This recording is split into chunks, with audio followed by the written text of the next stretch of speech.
Our experience in patients who are smokers over the age of 50 has been in the days when we were still not smart enough to use bleomycin. It's been problematic because these patients really develop significant bleomycin lung injury.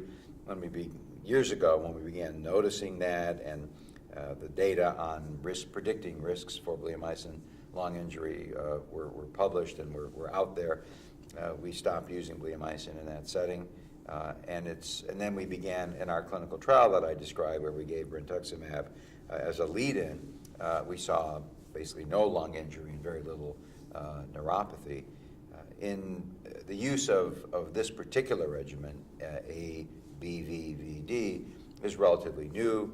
We have some experience with it in patients, but because it hasn't become a standard regimen for us, we don't have a lot of patients. We recently treated several patients with the regimen and have seen the kind of toxicities that are being described in this particular case. The febrile neutropenia, fevers, something we just didn't see before with ABVD. So I think there's a learning curve with any new regimen.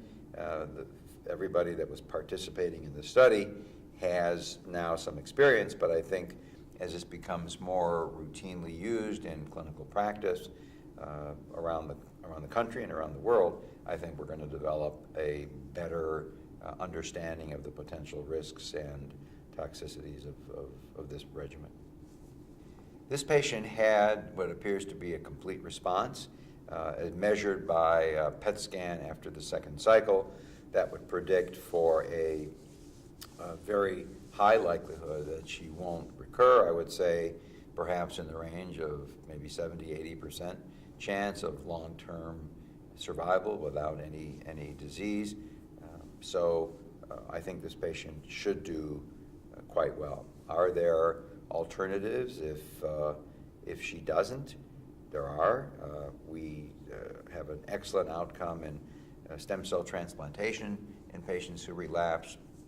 And just to let you know where we are currently, we're based on the data published with the use of checkpoint inhibitors in patients with relapsed or refractory Hodgkin's lymphoma, which looks like the response rate's in the order of 80%, although complete responses are only about 20 or 30%.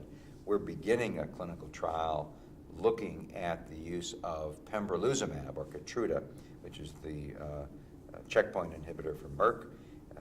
We're using that as a lead-in, followed by AVD chemotherapy in patients with both early stage and advanced stage Hodgkin's lymphoma.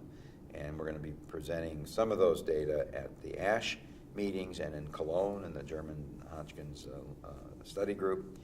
And fairly impressive upfront responses by PET scan before any chemotherapy is given, just with the use of pembrolizumab. And so we're very excited about those data. We have too few patients to make any major conclusions, but that study is continuing accrual. And I think as we look forward to the next phase of treatment of Hodgkin's lymphoma, I think it's going to include the use of checkpoint inhibitors. That's a prediction, although we'll have to wait and see.